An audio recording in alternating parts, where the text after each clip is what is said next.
So, good evening, or morning, as I've said to a few of you. Welcome to the fifth and final teaching session.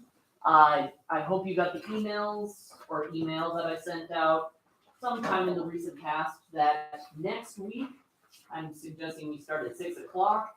I'll be here at 6. We'll be going through some of the questions, working through some problems. If you have any questions between now and the 19th, bring those, we can talk about them, and then the test will start promptly at 7. I'm gonna go through all the things that will be kind of like you'll need to know, need to bring for the test, and that'll be like the latter part of this class. So, any questions from last time's reading? Or studying on your own? Sure. Okay, go ahead. No. Oh, I already asked you. all right, Question, have a hand up. On, let's see, what was it here? We're talking about on the very last part of it here that we're supposed to read this time. Which of the following is true of remote control operators? And it says all of these are correct on page 87. Oh, okay, so last of, Yeah, 87. okay. It says a control operator indirectly manipulates the controls. That's fine. When there's 3 categories there were So the control operator must be at the control point. remote and automatic. I guess I had some questions of the difference between remote and automatic. And this is on that last question there. It says all of these are correct.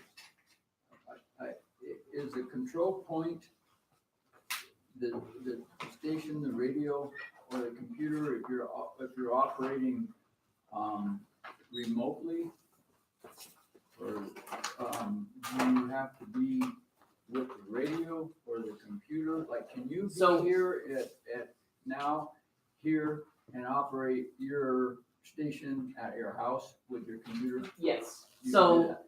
like I could have the radio hooked up in the back of the classroom, and I could even have my phone operate my will go through the computer to operate the radio. And so my control point would be my phone at that point. So I would be the operator at the control point because all that over there is just slave to my phone.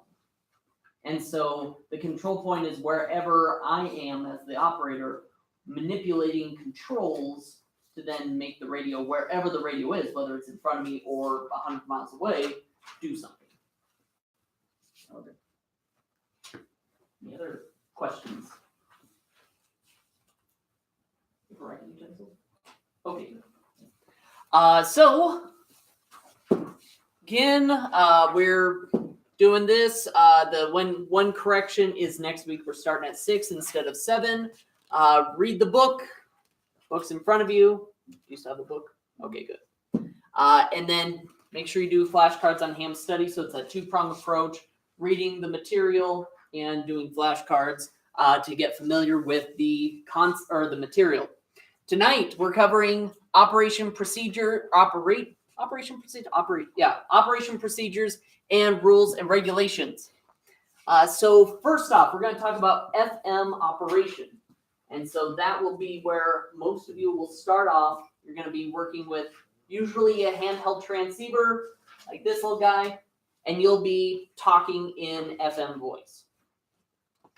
Some of you might be more interested in CW, and there's limited parts of the bandwidth, which I gave you that sheet with the nice blue border around it.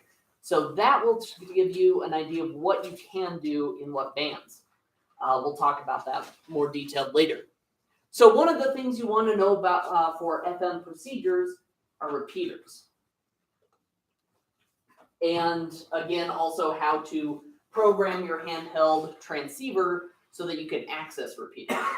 And so one of the repeaters that we like to talk about around here is on Mount Pisgah. So it's just north of town, kind of up by Red Butte-ish. And it is 2-meter repeater. So I transmit to it on 147.9 megahertz, and it sends back to me, or transmits everywhere, 147.3. And And so we talk about that's off, or the offset. I guess I had it written up here. And so a repeater will automatically retransmit a signal. So that talks about all kinds of repeaters, whether I'm talking about a satellite, whether I'm talking about the thing on the tower on Mount Pisgah. And so it has an offset of a positive 600 kilohertz. So whenever I transmit, it actually bumps up to 147.9. And then when I let go of the key, it listens on 147.3. And then it also has a PL tone, which PL is a private line, which is, I think, Motorola.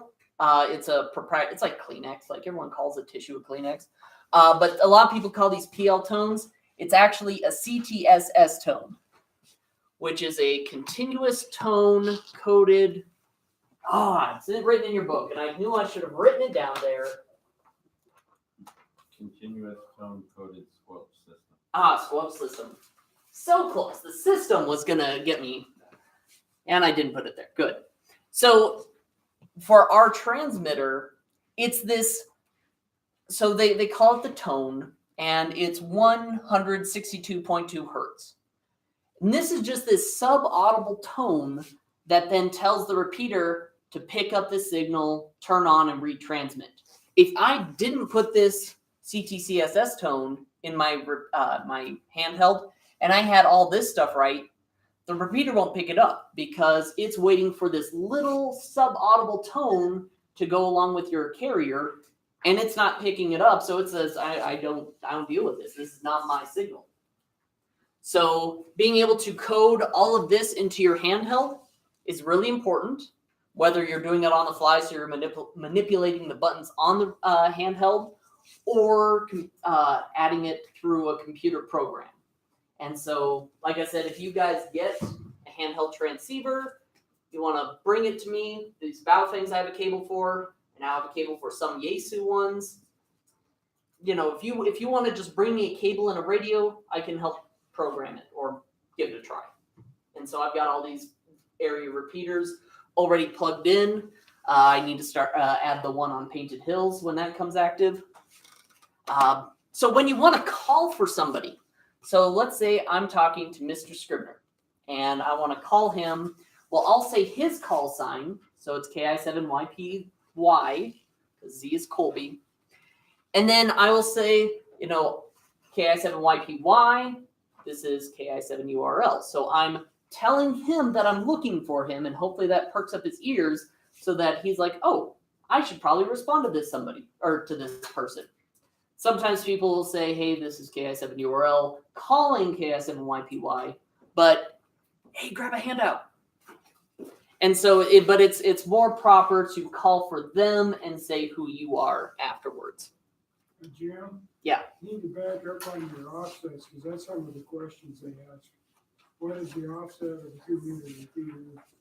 Maybe what's the offset of a 450 megahertz? And so we did talk about that. I don't know if it was last week or 2 weeks ago. But so with offset, it will ask on 2 meters, the most common offset is 600 kilohertz plus or minus. So sometimes they'll jump it up, sometimes they'll drop it down.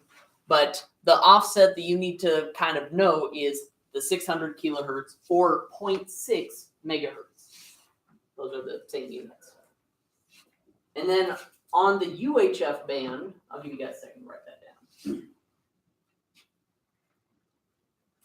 So VHF is plus or minus 600 kilohertz. And on UHF repeaters, which we don't have one here locally, but that one actually is a plus or minus 5 megahertz. So it jumps way up and way down.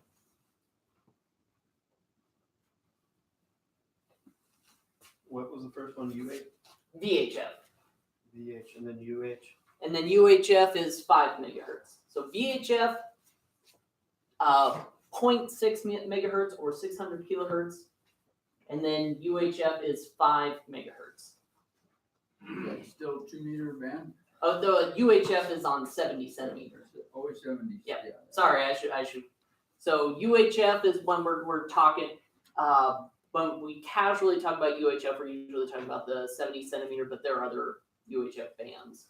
And same with 2 meter, we usually are talking about the, I guess we are talking about, well, when we say VHF, usually we talk about 2 meter, but there's 1.25 meter and 6 meter also in the VHF range. So on 2 meter specifically, 0.6 megahertz. And then on 70 centimeter, the 5 megahertz offset, 5 megahertz offset. And also, when we don't have an offset, when we're transmitting and receiving on the same frequency, so it's not bumping up and down every time you transmit and let go of the key, we call that simplex. And so that's direct communication. That's like an old school walkie-talkie. You're transmitting and receiving on the very same signal. And there is what we call 146.520, which is the national calling frequency for VHF. So no matter where you are, there's not a repeater that's on that frequency. It's open up so that you're driving between here. Like when I was in Helena this summer, I was driving up, and when I passed the Montana Bread Company and turned north towards Helena, I'm calling CQ on the national calling frequency, just seeing if anyone's there. And there was a guy named Dave in Helena, and he talked to me, as I was going up towards Helena. So my signal kept getting stronger, so it's kind of nice because then I could actually talk to him instead of just get some garbled static. But I could talk to him for about 50 or so miles, fairly clearly. But yeah, so the national calling frequency on 2 meters, I think there's one question on it, but I kind of like that frequency. It's also one of the things I like to program into the handhelds. So when you're doing, so that covers the basics of FM transmitting. So most of the stuff that you'll be doing with the handheld transceivers. So when you move over to HF, you have a kind of a different set of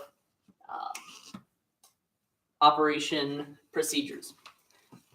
So before, and this also kind of applies to the like the handheld frequencies for FM, but before you start transmitting, see if something is going on that frequency.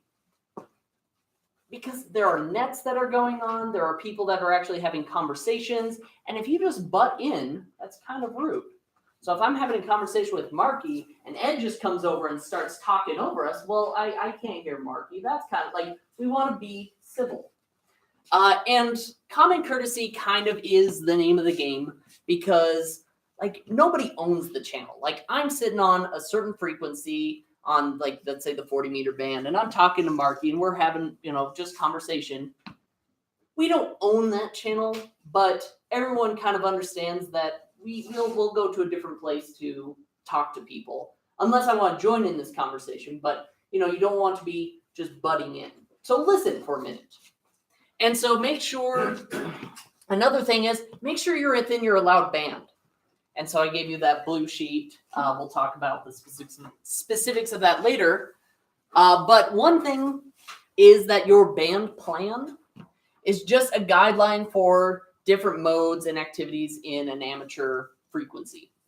So let's talk about, Ed, when we first started, you were asking about where's CW in the 2 meter band. That's CB. What? I thought it was CB I was asking. Or CW.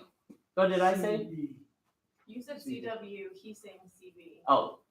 Where does CB fall in the spectrum of the ham? So CB is outside of the ham world. That's actually on 11 meters. So there are people that hack into their equipment. There's CB because it's 11 meters single sideband, and it's allotted into 40, I think, different channels. And so there are some people that do mod their equipment so they can legally talk on the ham radio bands, the 10 meter usually. Which we totally do not encourage you to do, but people like to experiment with their stuff and mess around. But yeah, so that's like in the 11 meter zone. But since you don't have to have a license to talk on CBs, they have different rules and regulations. There is a certain level of snobbery getting your amateur radio so that you're like better than the scum of the earth people that like to talk to truckers or whatever. There are people that do ham radio that do have CB equipment because if there's a snowstorm and you're sitting alongside the highway and want to tell truckers, get off this exit because it's crappy from there on, sometimes they employ CBs so that they can talk to, because most truckers, if they still have them, have a CB in their truck, and so they need to tell those guys, get off the highway here. Band plans. So when you were talking at the beginning, like where at would you find CW, the Morse code? That's usually in the bottom part of the band. And that's just like something that we put as a guideline. And by we, I mean people that coordinate the band. So they're like, okay, we have this chunk of bandwidth that we can use.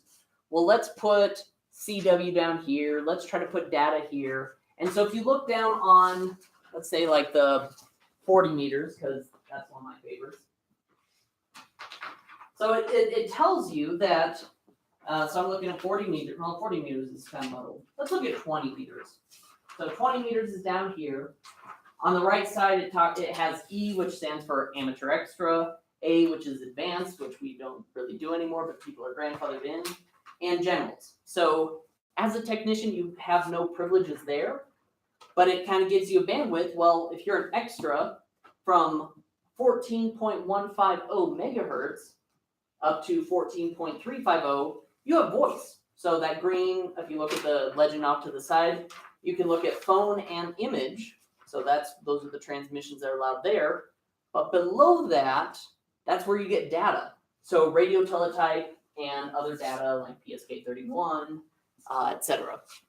And so that band plan was just put in place, like we need to kind of regulate, self-regulate, and make some sense of what's going on in the band. So I'm not searching all over the place for a CW signal. It's kind of concentrated into one area.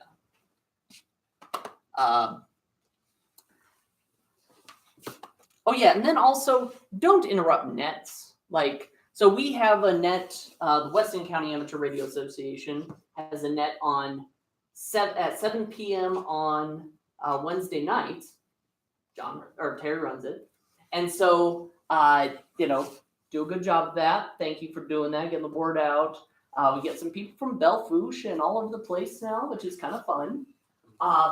But don't interrupt a net. Like if you happen to go onto the frequency and you just start talking, well, that will interrupt the net. Like the net's usually at the very end, will ask for any newbies to join into the net. That's when you can call in. So that's kind of goes back to the common courtesy thing. And so there are nets all over the place. So at like 12:20 every day, there's this thing called the Aloha net on, I can't remember, it's 40 or 20 meters. But you could they're based out of Kona, and there's people all over the Western United States and Tahiti and stuff like that. And they'll call in all over the Pacific Rim and Pacific Ocean. And it's kind of cool to listen into. But if you're just tuned to the frequency and start blabbing on, you're going to interrupt that net, and that's not cool.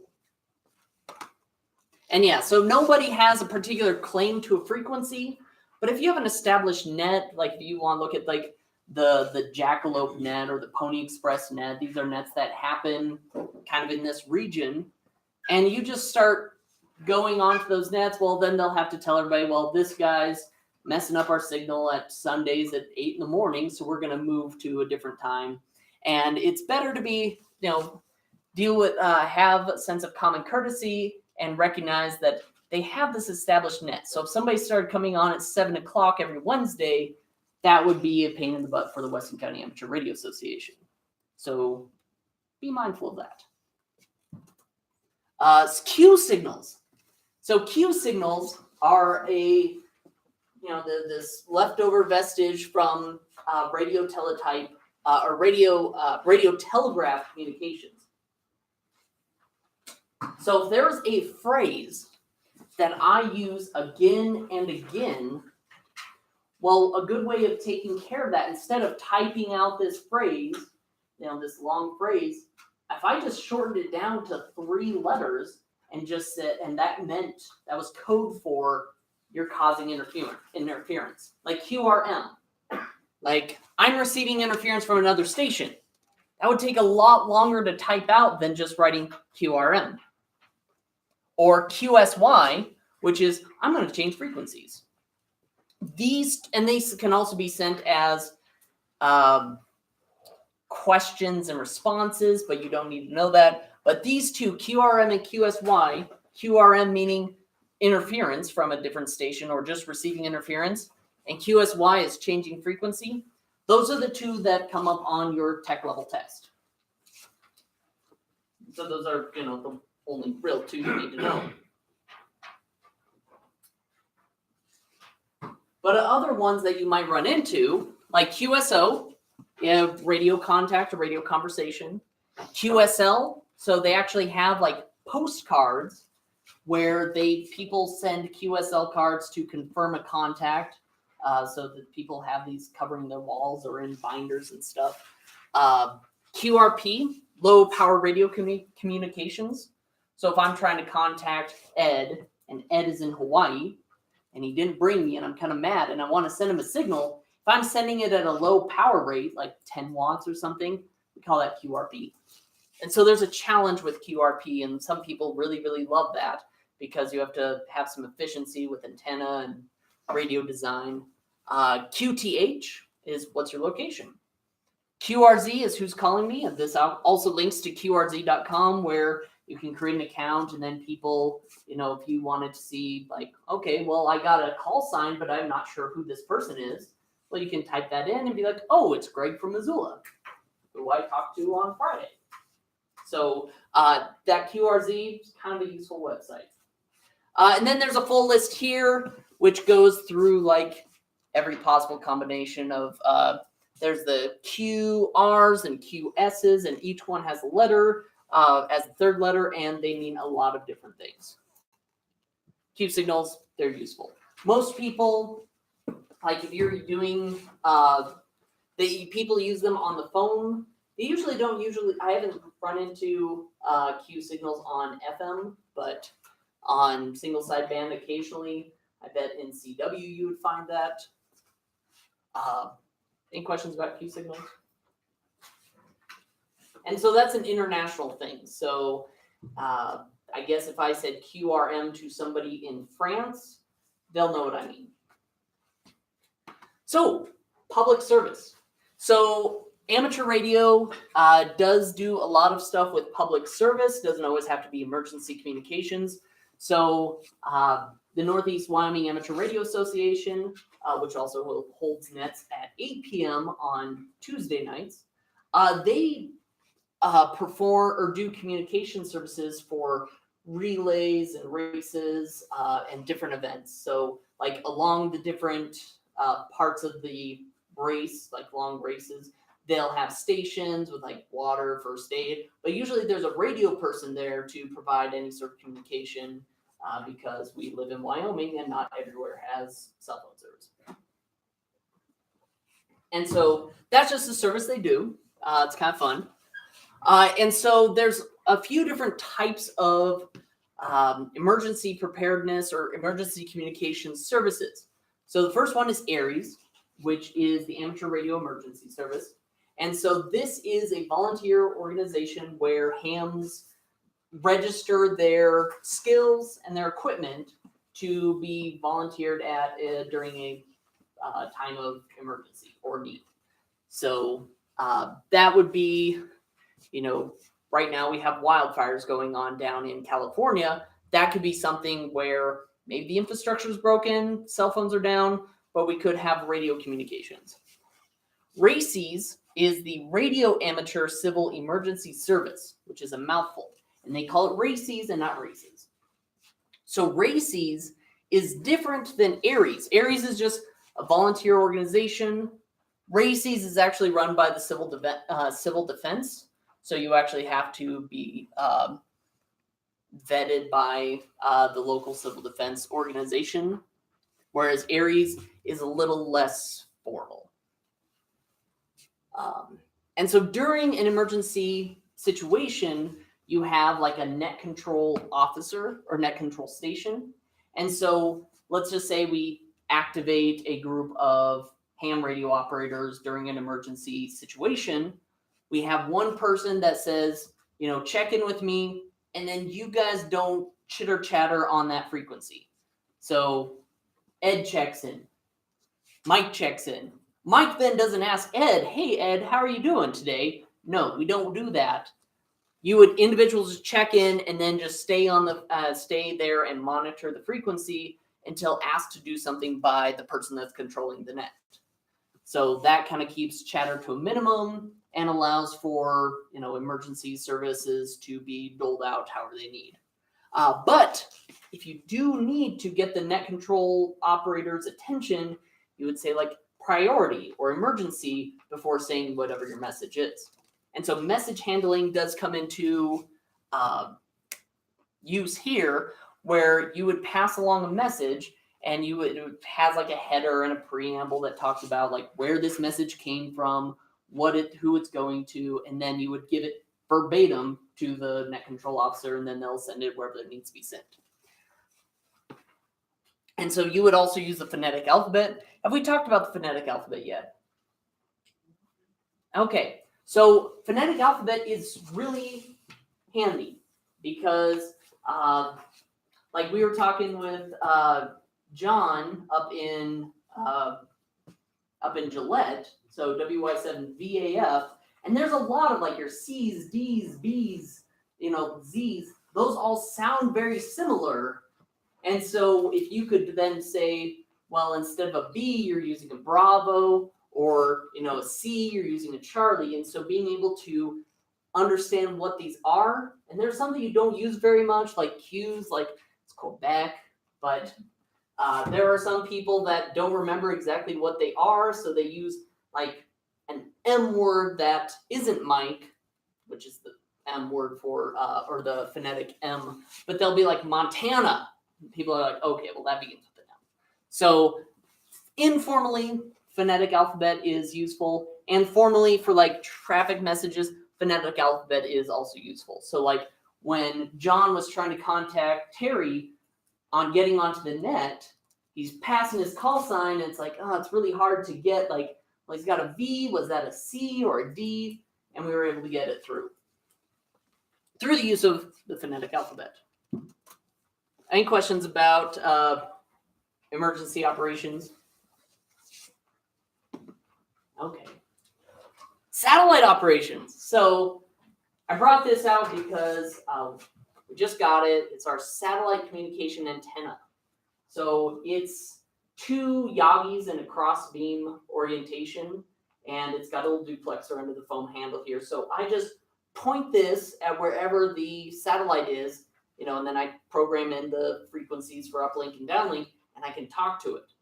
So the weird thing is that, you know, you talk about a repeater having like a positive or negative like 600 kilohertz offset. Well, a satellite, most satellites will actually uplink on like a UHF band and then downlink on the VHF or vice versa. So I went through and there's a list of like a dozen satellites with really great names like Fox 1A, which uplinks on the UHF frequency and then downlinks on the 2 meter frequency. So it goes up 70 centimeters and down 2 meters. You know, and then like RAD, FX SAT / Fox 1B.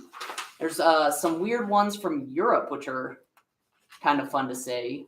Oh, I can't turn the page. The WADA. I forget where that one is. Oh, there's the SO50, which is from Saudi Arabia. There's also one called FunCube, which I'm not sure who launched that, but that one sounds fun. So there's a lot of different FM satellites that are flying around the Earth, and something like this, or something less, you know, sophisticated, like a tape measure Yagi, you can use to talk to them. The International Space Station has a repeater on it that you can actually hit and other people can listen to. So any person that is within line of sight of that repeater, you can talk to. So I can talk to somebody from Louisiana on this little handheld transceiver because I'm hitting a satellite and it's bouncing down, which is really cool. So yeah, like I said, like the International Space Station is a candidate that you can talk to. And so like the U stands for UHF, the V stands for VHF, but a lot of uplinks and downlinks change bands. actually, I think all of them that are on that list change bands. So it goes up on 70 centimeters or it goes up on 2 meters, and then the downlink, the transmitted signal, is on the opposite band, which is kind of cool. Some satellites use Morse code, so continuous wave transmission. Some of them are data, some of them are single sideband. Some of them are, in the microwave frequencies. So there's a lot of weird ones out there. And so beacons can actually give you information about the satellite. So some of these satellites are whizzing around. They do have beacons on some of those frequencies that will just tell you information about the satellite, what its temperature is, how its solar panels are doing, how it's doing, how its day is. There's a lot of different things that you can get in these beacons. And so beacons, which is something you can I think there's like 1 or 2 questions, but a beacon is a type of transmitter that just gives you information. I can't transmit to it and from it. All it is just emitting information. Your atomic clocks, I don't know if people still use atomic clocks, but an atomic clock, there's one in Colorado that just transmits its time. And then other atomic clocks will actually sync to it and say, okay, this is what the time is. So, I have one on my wall and it just syncs to the one down somewhere in Colorado. So that would be a type, like an example of a beacon station. So it's just sending out telemetry, but I can't interact with it or anything like that. Then there's this fun thing called Keplerian elements.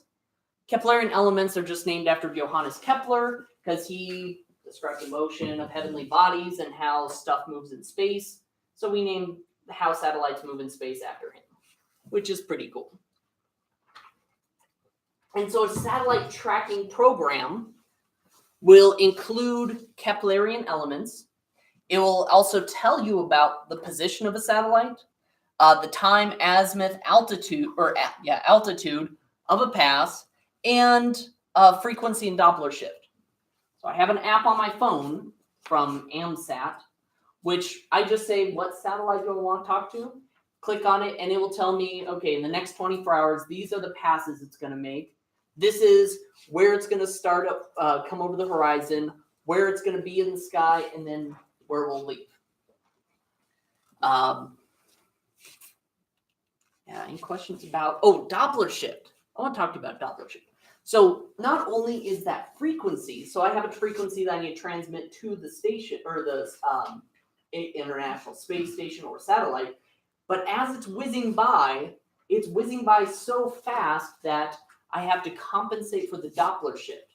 So the frequency that it's getting, since it's moving towards me, I'm going to be transmitting at a frequency, but it will seem like it's a higher frequency because it's moving towards me. When it's overhead, there's no real compensation because it's not moving towards me, it's moving sideways of me. And then as it moves away, it will seem like the signal I'm transmitting is at a slightly lower frequency. I'm talking about like tenths of a megahertz, but enough to make it sound a little funky. If the satellite is moving away, my voice might sound a little deeper. And again, there's like probably 3 questions tied up in there out of the 426. Any questions over satellites? Satellites are fun. If you want, you can build your own CubeSat and put a little transmitter on there and let it roam around the Earth for a few years until it burns up. Other operating activities. So there's contesting. So every day, is it third weekend in June where they have field day? Last full weekend in June. Last full weekend in June. They have this thing called field day, where a bunch of people get together and they have tried to make as many contacts as they can. And then I found out there's a bunch of other types of, and they're not necessarily field days, but different contests where, like in the wintertime, I think in December, there's one called the 10 meter, where everybody just gets on the 10 meter band and tries to make as many contacts as they can within 24 hours or a weekend or something like that. There's also something called direction finding. Some people also call it fox hunting, where you hide a transmitter somewhere and then you use directional antennas to try to locate it. Kind of like geocaching almost, but you know there's something there, and then you move over here and you're trying to track the location with some sort of directional antenna. There's also using the internet to talk to over a radio. So it's called the Internet Radio Linking Project, or IRLP. And so it combines like transmitters or other radio equipment and the internet, so that like right now there's something called Echolink, where I can hop on my phone and transmit to a repeater through my phone to through the internet to a repeater in Los Alamos, so I could talk to my friend there on a handheld. So it sounds like I'm coming straight from the repeater. It's kind of cool. There is a delay with it, but technology will improve. And then that also relies on voice over internet protocols. We call that VoIP. Same as if you wanted to Skype somebody or do an internet conference call. And so that's having radios use a gateway to access the internet. So there's like digital mobile radio, which we talked about in week 1 or week 2, falls into that category. Rules. Okay, so I'm going to kind of brief over the rules section because there's a lot of just little one-off questions where there's just things you need to know. And some of them don't make sense, or some of them, like, there's a huge backstory for how they make sense, but you just need to know about doing things the way they are. Like when you're doing like a net, you need to transmit, or any sort of communication, you need to transmit your call sign at the beginning of your transmission and then at least once every 10 minutes to the end of your transmission. That's just something like they arbitrarily took 10 minutes. You could transmit every 5 minutes, that's fine. But if you're going, trying to transmit every 15 minutes, that's not cool. So 10 minutes is their arbitrary cutoff for how often the minimum amount that you can keep talking, but you still need to put out your call sign there. So FCC makes rules, Federal Communications Commission. Follow those rules, or else they can come and yell at you. There are a lot of people that don't follow the rules, and eventually it annoys enough amateur radio operators that then they tell the FCC, like, hey, this guy is like annoying the heck out of us. Please come interfere with or intercede with this. And then eventually they'll come find out who you are, knock on your door, and then hand you a fine. So don't be that guy. So the purpose of amateur radio is to advance technical skills. Like, the purpose of doing this is so that you can be better, better understand radio communication, some electronic communication. There used to be something about international goodwill as like a purpose for amateur radio. I did not see that in any of the questions this year or this 4-year cycle. I don't know. Did they get rid of that? That used to be a thing, right? I remember international goodwill was there as a purpose of amateur radio. But mostly the thing that you need to know is about advancing technical skills. Let me go back here. And another thing is don't generate willful interference. Also, another thing you're not allowed to do is transmit music over the waves, because then you're participating in something called broadcasting, which is not kosher. Even if I sang, happy birthday for a ham friend, that's not cool. But willful interference is something where, like, if I went on to, let's say, the Weston County Amateur Radio Club's net, and I just screamed into the microphone, like, that would be causing willful interference. There's no purpose to what I'm doing other than just being a jerk. So from here on, page 79, it's a lot of stuff that you just kind of need to go through and memorize. There's a bunch of arbitrary facts you need to know, like the bottom 10th of a megahertz of the VHF bands is dedicated to CW, and the 70 centimeter band too. So that's just something you need to know. That's just a thing that's there.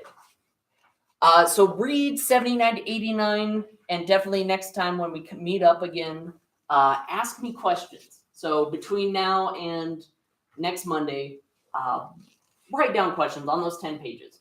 because it's just a lot of like weird rules, and each rule has like one question that might show up on the test. And going over them would be really tedious, but if you have questions on those, if it's something that you're like, that is really stupid, why is that? I might be able to have the answer. If not, I'll just be like, it's the way it is. Any questions on that part? Everyone cool with that? But what I want to go now is talk about what's going on between now and next week. So I want to talk to you about study tips. And so the two-pronged approach, reading the book, going through it, whenever you get a chance, plus checking out that hamstudy.org. There are a plethora of mobile apps as well. There's one by like Roy Watson that was free that I like to use. But set aside time to study each day if you can. But then really as much time as you could spare. So before I took my test, I was really nervous because I get test anxiety. And so I would like wake up at 3 a.m. I'd be wide awake, and all I'd be thinking about was the stupid test I had coming up. And so I would pull out that app, and I would like go through practice questions, go through flashcards until like 5 a.m. when my dog wanted to go walk. So I had like 2 hours a night that I just did that, plus any other free time that I had. There's really no such thing as too much studying. I'm not saying you need to study 5 hours a day for it, but like if you could do an hour a day or 2 hours a day. So we collectively had here about 15 hours of study. If you could keep doing that, keep working on that. If you could throw in another like 7 or 8 hours between now and next class, plus from 6 to 7, we'll try to have a little bit of a review. So, you can kind of count that towards your time. But if you could add to that time, that'd be great. Do not memorize the corresponding letter to the answer. So if you go and get practice test and you're like, okay, what's this answer? And it's C, do not memorize it as C, unless you're talking about the speed of light. Because C, it's not going to be C. It's going to be randomized through the test. So don't answer the letter. Think about the answer. And there's also a lot of things that like you can kind of, as you read the question and you read the answer, like you kind of link things together like, oh, that question has that word in it, or that answer has that word in it. And so after a lot of repetition, those sort of things pop into your head. Do flashcards as well as practice tests. So like that ham study, which I'll go to in a minute, does flashcards, which are great. But then you can go through and just put together a practice test, which it will show you 35 questions out of those 426, and just randomly. And if you feel confident, like if you're passing at least 90% or higher every time on the tech level, study for the general. Like those concepts that are in the general are just like the tech level, but a little bit more advanced. So if you start finding like, if you're working on general stuff, it actually kind of reinforces the stuff that you're learning at the tech level. Because if you pass the tech level, we're just going to give you the general test and be like, okay, this is your next test. You might pass that too. You might come out with 2 tickets by the end. Well, I mean, you only get 1. But you might come out as a general instead of just a tech level. And if you want, go for the extra. But, don't necessarily jump that gun. Things to bring. So next week, we'll be here 6 o'clock. If you can't make it at 6 and you have to come at 7, that's fine. Just be here. Don't be late. So show up before 7. Have a photo ID. If you don't have a driver's license, there's a few other forms of identification. Talk to me afterwards. Make sure you have your social security number. Or a federal communication or an FCC issued federal registration number. You may or may not actually have one of those, but a social security number would be good. If you have a previous license, so if you have your tech, you want to upgrade to your general, bring some sort of verification that you have that. 2 pencils with an eraser and a pen, because pencils sometimes break. But pencils are good because if you want to go back and change an answer, you can erase that nicely. Pen is just like a last resort backup. Do erasable pens work? Yeah. It's not Scantron, like it's just Eyebaltron. So it's as long as we can see what's marked, that's fine. I hate pencils, so I have like a slew of erasable pens. That is fine. Till you get into a hot car and then you lose all your notes. So a calculator with the memory cleared, like you cannot use your phone. I do have some handful of dumb calculators if you want to check one of those out earlier in the evening. And then cash or check for $15. And so that's like the FCC processing cost for doing your test. So be on time, and then no talking or other distracting noises. Don't let your phone go off or anything like that. And it's 25 questions, and you have to pass at least 26 to get your license. So that's like a 74%, I think. 35. 35, what did I say? 25. 35. That math would not make sense. So 35 and 26. So 35 questions total, 36 to pass. Any questions on that? Like, we don't want it to sound like intimidating or anything, but we just want to make sure that like you show up and you're like, oh, I don't have that. Well, you need to have these things. You really don't need a calculator, but if you don't want to do those like the frequency conversion where you have to mess with 300, some people don't want to do that on like pen and paper, so they like to use calculators. So test taking skills. So I want to talk to you about when you're taking the test, how to approach questions. So when you get a question in front of you, which we'll go through, I'll click over to hamstay.org, and we're just going to grab a few questions. We're going to look at them. Read all of the answers. So there will be 4 answers, unless it's true or false, and you have 2 answers. Read them. Like, sometimes they'll sound familiar in some way, shape, or form to you, but read all the answers. Contemplate them a little bit. We're not rushing you out of here, so it's not like it's a really, timed thing. But if you don't know the answers, like you're just, I can't get this. Even if you narrow it down between 1 or 2, skip it and come back to it later. Use the process of elimination. So like, well, that's a really stupid sounding one. This one sounds kind of reasonable. This one, I guess I'm just going to choose it as the most reasonable answer. And then when you read it, so you're going to have question sheet over here and then like a bubble filling sheet over here. Make sure that when you're reading question 1, you're filling out line 1 on the bubble sheet. And question 2, bubble number 2. Question 3, because I had this happen, I think, on my general one where I started like filling in a couple bubbles and I got about 3 questions down and I realized those numbers did not match. Had to go erase them and get that fixed. Then you get really nervous and you're like, oh my gosh, I have to second guess myself the entire time. So just make sure the numbers match up the whole time. So you will probably have plenty of time. Go over the questions again. Try not to second guess yourself, but that can kind of like you're going through as you've been working through these problems, your brain's really warmed up and you're going through like, oh, yep, that one makes sense. That one makes sense. It kind of reinforces like, I feel kind of good about this test. Mark your answers clearly, fill in the bubble properly. We could probably like, please don't try to circle the bubble, just fill it in like regular Scantron test. And so review the book. So especially those pages 79 through 89 so that we can have questions next time. Write out some questions, bring them next time. This hamstay.org and then practice, review, read.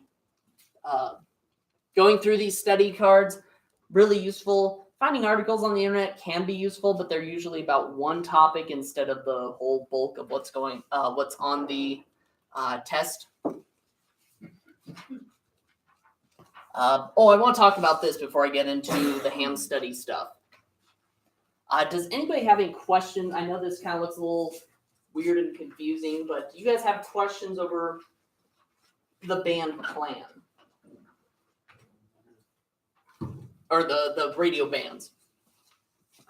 So I will say that these you probably won't experience with most radio equipment because a lot of like HF transceivers go from like 160 to about 10 meters, or some of them are like the HF plus 6 meters. But if you look here, look for, if you're planning on doing tech, look for the stuff that has T next to it. So here, 70 centimeters, you have a T here. So you have voice and data privileges throughout the whole spectrum there, from 420 to 450 megahertz. 1.25 meter, you've got some voice and data. There's a gap there because the FCC has allotted that to somebody else. And then you have some message forwarding there. But here with 2 meters, this is one we'll probably use a lot. So 2 meters and 70 centimeters will probably be very familiar to you guys. You know, you've got phone and data privileges over the whole thing, except for the very bottom 1/10 of a megahertz for CW. And so a lot of these, like you look here, okay, extra, amateur, general, technician, have the same privileges on 6 meter. Then here, once we get on to 10 meter, we get into HF. And technician and novices, which novice they don't do anymore, have certain privileges here. So it's like on 10 meter, you can only do single sideband phone and then some data. Here, you can do, like on 15 meters, you only have a section where you can do CW. So you are limited in your scope of what you can do. And so I kind of like to think of it as like technician level, you have a fairly small sphere of influence. Because a lot of your communication methods are, you know, in the FM, UHF, VHF frequencies. As a general, you got to kind of branch out a little bit further, and then extras just get to fill up the little bits that are reserved just for them. So, and then 6 meters is special because most radios, unless you specially mod them, don't go there for some reason. I don't know why. It's ridiculous. But yeah, so that's how the band is set up, or how the bands are set up. And so when you get to operating, like I have this printed out, what you have in front of you, printed out so that when I'm operating, I always think, okay, well, where exactly does this stop? So when I'm on 40 meters, I'm like, okay, 7.125 is where I'm allowed to go all the way up to 7.3. So it always just keeps me kind of in the like grounded of where can I be and transmit. Any questions on that? Okay.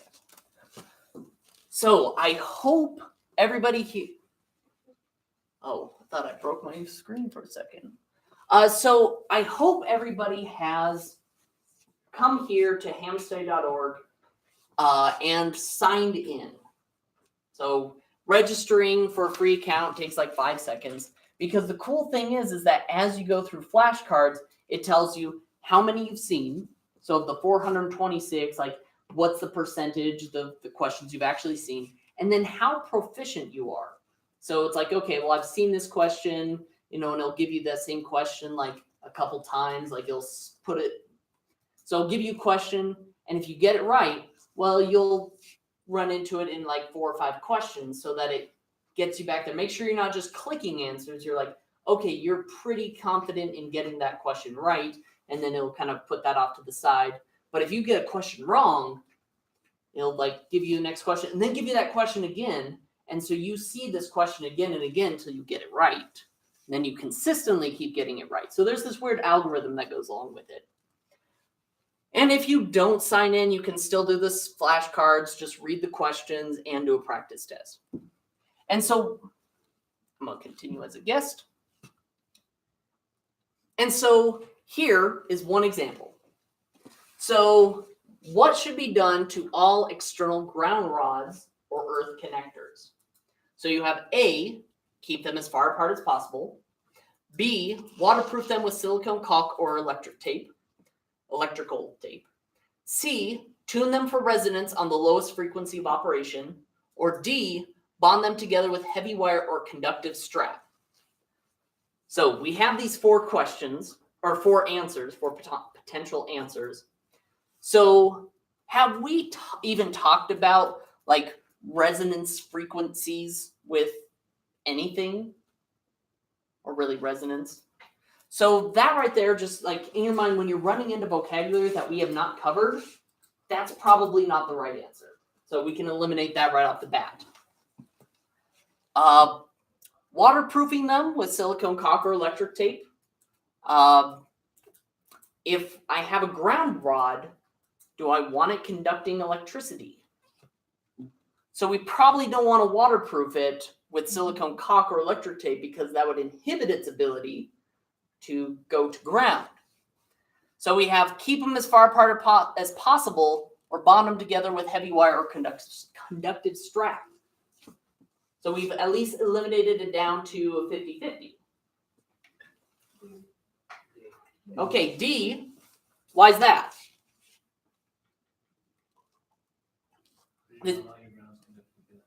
Okay, so you do want, so that's important, and D is the right answer. So you want them connected together. So if you have them as far apart as possible, well, first off, your ground cables are super long and you don't want them long. You want them as short and direct as possible. And so you want to bond them together with heavy wire or conductive strap. And then this little thing right here, this is the helpful hint that's user curated. So other hams have written these answers to say, okay, here's some information. Maybe they got this from Wikipedia. Noah's brought in by K6YXH. But he talks about, or she talks about how, bonding of external ground rods, how it's important, how you can do it.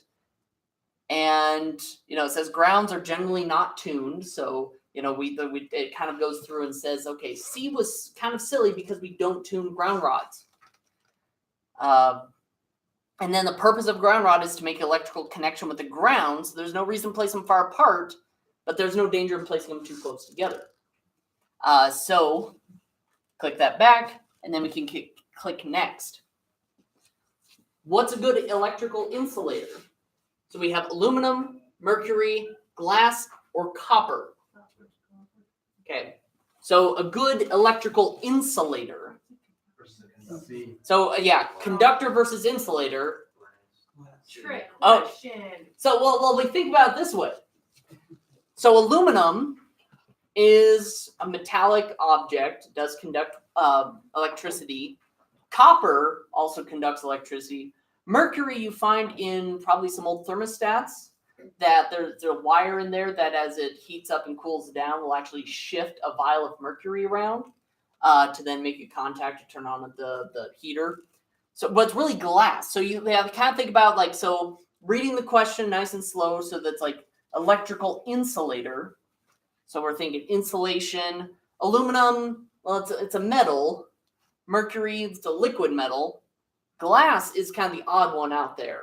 And so glass is a good insulator. And then again, you can come up here and talk about, because an insulator is something that does not allow the electrical current to go through. And for those of you that know a little bit about chemistry, metals don't hold on to their electrons very well. So they are ones that allow electricity to flow through them. And except for some specific restriction, what is the maximum peak envelope power output for technician class operators using frequencies above 30 megahertz? So this is something that we haven't covered. This is in that section, the last 10 questions. So, you click on it, it says it's right. And so even if you didn't know that question, if we went back, let's say we hit, I guess it won't let me click the wrong answer. You can still go here and read the answer to give you some information like what is it? And then it actually gives you the Part 97 statute to say an amateur radio station must use the minimum power necessary to carry out the transmission, and you may not exceed 1.5 kilowatts PEP, so peak envelope power. So that's 100 or 1,500 watts. And then it also gives you an external link to the statute for the Part 97, so you can read it with your own eyes, but it is 1,500 watts. Okay, and any questions, or do you want to keep going, or what? So the real thing is I wanted to have some time here if you have questions, concerns, anything like that that you want to bring up.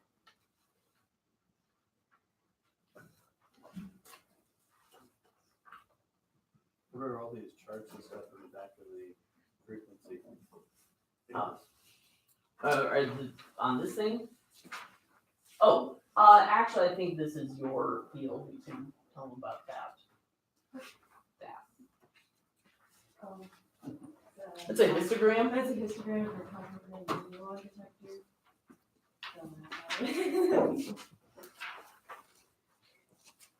That might be also the same. So that It's different.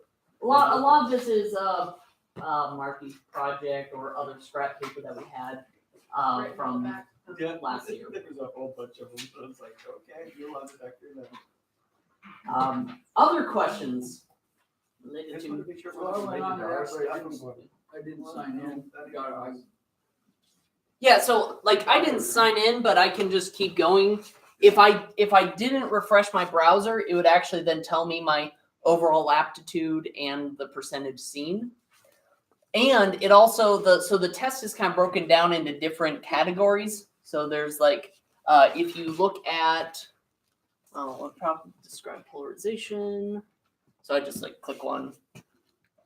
Oh, so then it tells you that this question is T3 B02. So that's its like question designator. So it actually tells me that this is in the T3 zone.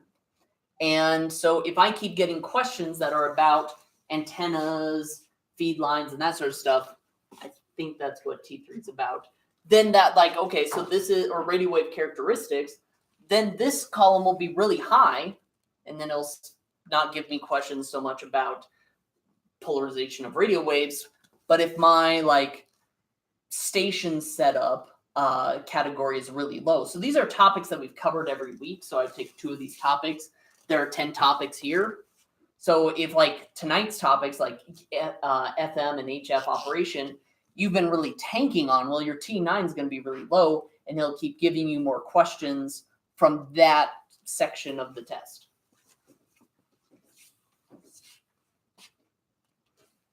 And then, yeah, again, you can go here and it will talk about some of these. Well, some of them have nice pictures that talk about polarization, and they're very helpful. And so the percentage seen, like there are 426 questions. This book does not have all 426 questions. So as I go through the flashcards, they'll actually tell me, have I seen all the questions?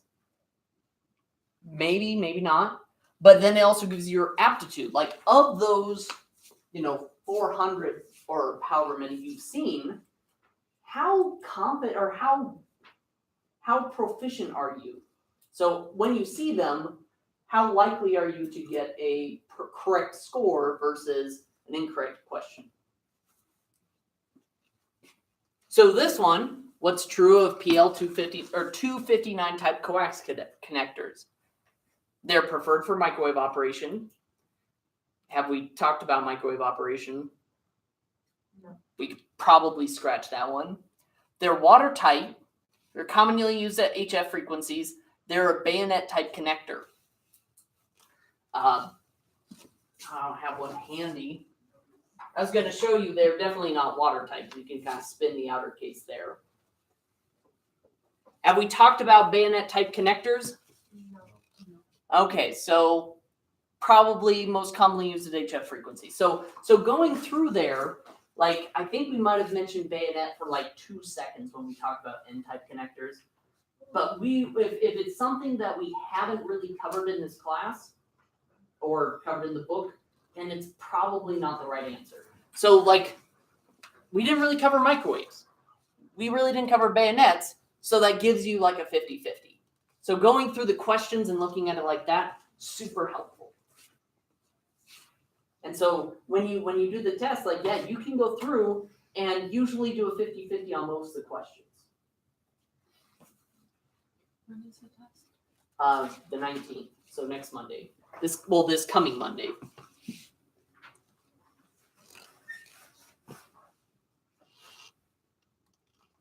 So this one is also in the last 10 pages. So if you get a letter from the FCC, so somebody's been using my call sign, or I've been doing my call sign, and I'm doing something that's outside of my bans or outside of what's okay, and the FCC sends a letter to me, to my address, and it comes back as the person here does not live here, what could happen? So you can so going down here, like kind of think about this, like the man's coming down on you. Do you want to require them to be re-examined? Or fine or in principle, fine sometimes, but probably not for a bad address. Maybe if you're like consistently doing bad things, then everyone could do fine. Reduction of one rank, you don't get demoted. So revocation of your station license or suspending of your operation license. And then it's like getting your driver's license revoked. If you keep driving on a revoked license, then you can get the fine or imprisonment. Or if I keep transmitting, even though I have my station license revoked, that can, then the FCC might come down on me with a fine. And then again, it talks about probably the Part 97 statute. Nope, never mind. Oh yeah, then it says Part 97.23, so that's the statute states, and then gives you the legalese jargon that the FCC has in its guidelines to tell you to stay in line.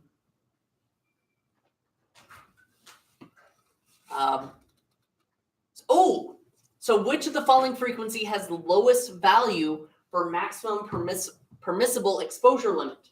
As I said, there was a sweet spot where your body tissues just react at this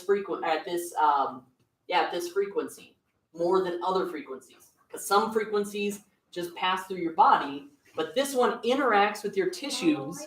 I even highlighted that. I think I might have mentioned hot dogs or something at that point.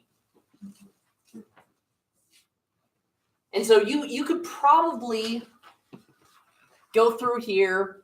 Have we talked about anything that's higher than the 440 megahertz? Like we haven't talked about those really high frequencies. So you could probably knock that one out.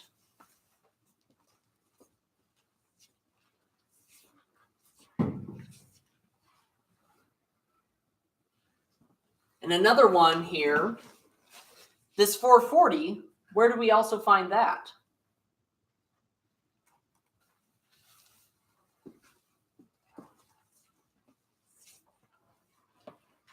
So what band is that 440 in, Marky, since you're look?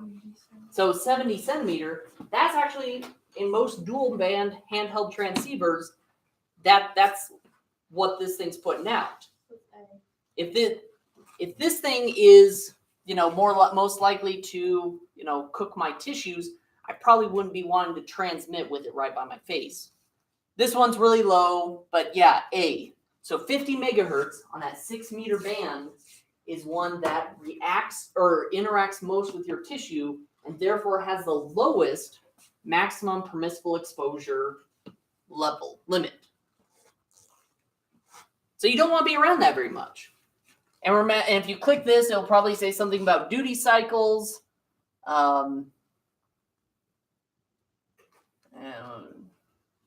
That doesn't say anything about duty cycles. Darn it. So then, lead acid batteries. So if you discharge it too quickly or charge it too quickly, what could happen? You could have So voltage can become reversed. Does that even make sense? Could the positive end of your battery turn to negative or anything like that? If you're at the North Pole. Yeah, that doesn't make any sense. The memory effect will reduce the capacity of the battery. All these choices are correct. Well, if we already said that A was ridiculous, can't be C. And then so battery could overheat, give off flammable gas, or explode. So are we memory affecting or exploding? Exploding. Yeah, because we get wrong. Sorry, I pushed the wrong button. So yeah, I could overheat and explode. So if I took like a 12-volt car battery, so that's like a lead acid battery, and I shorted out the terminals, that's a rapid discharge, can cause lots of heat, can explode, can cause, all sorts of bad things, and generally break my battery. And then that's like $150. I've got to go buy another car battery. So electric schematics. So what's true of electric schematics? Everyone familiar with electric schematics? With the black lines and the diagrams and whatnot? So what is accurately represented? Is the physical appearance of the components? Does a resistor look like the squiggle line? So probably not. Do the wire links, are those accurate based on the schematic? I mean, they could kind of roughly be, but if I measured that black line that connects between my transistor and the battery, it probably is not the same in my real world circuit. All these choices are correct. Well, we already said A was ridiculous, so C is ridiculous. So the way the components are interconnected. So the schematic shows, well, the negative lead here is connected to this component, and then it goes around and shows how those components are put together. Well, that's how the schematics works. So that I can see and trace the schematic and try to find my problem and troubleshoot things. Or put it together. So, I mean, we could just keep going over this. Does anyone else have any other questions that are just really burning in their mind?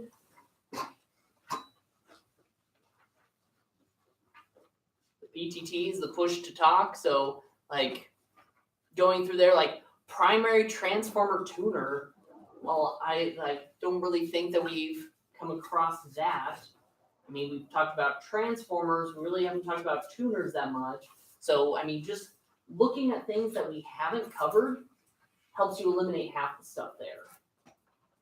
And so that's like one of the skills that I've tried to stress is when we get to the test next next Monday the 19th, 7 p.m., is to like look through it and just think about, have we covered this in class?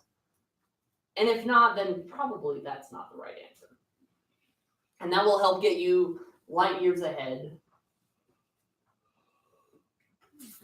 Or at least a few steps ahead. Any questions? Anything that just for the good of the cause? So there's 424 questions in this book, but some of them aren't the same as those up there. So I did see that last night or 2 nights ago when I was putting together this. It does say that it covers all 424 questions. I'm not sure. I did not go through and count, but I'm pretty sure that they don't have all 424 questions in this book. Because I kind of like, well, there's like 3 or 4 of them per page. And there's 6 or 7 per page for most of it. I guess it could have covered all the questions. So if there are 424 questions in here, then they would be the same 424 questions up there. These ones will have the full, push to talk. So this one will have like really nice explanations. And it will also have, so these distractors, so when I was like, well, that's ridiculous, those are the distractors that are on the test. A lot of the times this just has the exact answer, but this one shows you the exact answer mixed in with distractors and other wrong answers.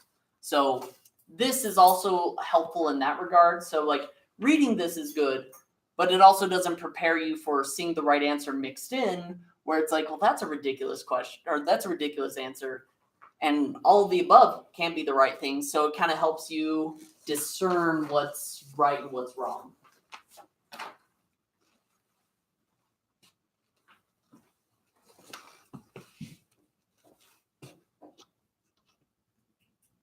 Ooh. So diodes. So what marks the cathode? Is it cathode, right? Yeah, the cathode, so the positive side of a diode. of a semiconductor diode, not a light emitting diode, but a semiconductor.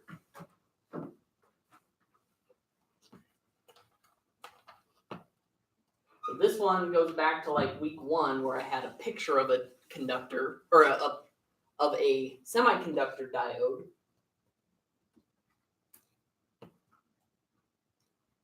Any guesses? See? Okay, so there is a gray, usually they're black with a gray stripe. Word cathode, so some of these are small, so you probably won't have, words and letters, but definitely there's a stripe there. And maybe it will have a picture. Doesn't have a picture. So, thinking about, going through, like, even, like, some of them will be, some of those, like, that question, going through and looking at the pictures that were that I kind of put on some of these PowerPoints. So the PowerPoints are available to you. You go to the first page, it has that shortened URL to all 5 of these PowerPoints. Inductance. So there's one of those up there that we haven't talked about at all. Which one's those? Which one is that? Oh, so there's the farad, the ohm, the Henry, and the coulomb. Coulomb? Okay, we haven't talked about the coulomb. I'm not even sure I'm saying it right. Am I saying it right? How do you say that? Coulomb? Okay, I just want to make sure I'm saying it like at least halfway reasonably. Okay, so the farad, the ohm, and the Henry. Okay, we have. That might have been the class that I missed. Okay, yeah, maybe. Okay, so we'll just go through. So the basic units. So a farad is the basic unit of capacitance. So your capacitors are in microfarads, picofarads, farads. The ohm is the unit of resistance. So your resistors are measured in ohms. Inductance is measured in henries. I don't know why. And it's not capital H, so it's not like someone's name. I guess not. But I always talk about smartphone chargers that use inductance, and I finally got one because there's no actual connection, but doing this charges my phone. I have to move it down slightly. There's like the pad that has to interact with. Because I always talk about one of these is my example for inductance, because there's a magnetic field being generated through coils of wire, which are then interacting with magnetic fields in my phone to then cause it to charge. And I finally found a sale on them, so I'm like, oh, I can get one and use it as an example. So the Henry. Maybe it says why it's called the Henry. Oh, it's named for Joseph Henry. I don't know why it's not capitalized then. Because it's named after a proper, like, we capitalize, well, we don't always capitalize volts. That's silly. And ohm, yeah, I don't know why. I don't know why. Yeah, so Henry. Henry is the basic unit of inductance. Oh, this one, conversion. So 1 volt, or excuse me, how many volts are equal to 1 kilovolt? 1,000. Okay, so thinking about like, okay, well, kilovolts, I'm not quite sure, but if I'm thinking of like kilometer is 1,000 meters. So yeah, that can definitely help you there. So that table that, I have to see what page it's on.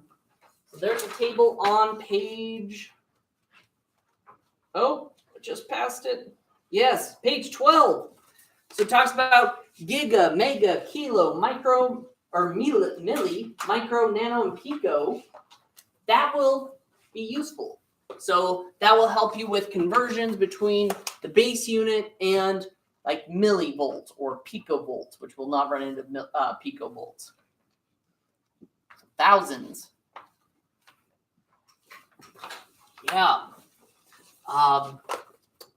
So what band is best suited for communicating via meteor scatter?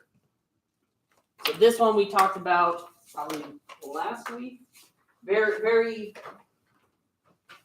briefly. Actually, maybe we didn't even talk about it because we just mentioned that meteor scatter is a thing.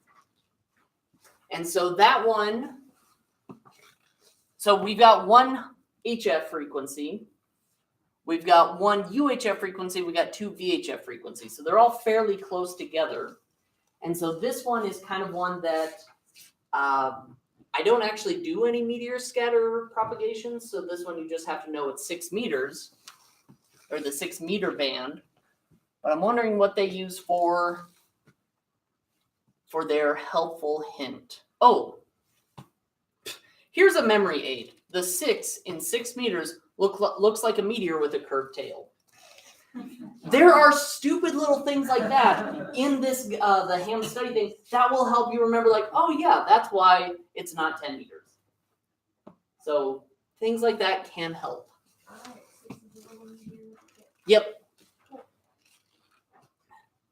And then PSK, so we talked about PSK 31, I think last week. Yeah, so phase shift keying. So this is the one that if you go to that data portion, it sounds like a weird piccolo going off.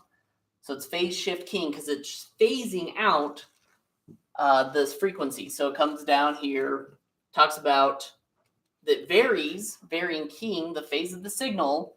So that's what it's called, phase shift keying. And then 31 is its baud rate. I remember mentioning that. So I was like, is that right, baud? Apparently you hit the wrong answer because we just had this question. I might have had said, Even if you get it right? yeah, sometimes it does. Really?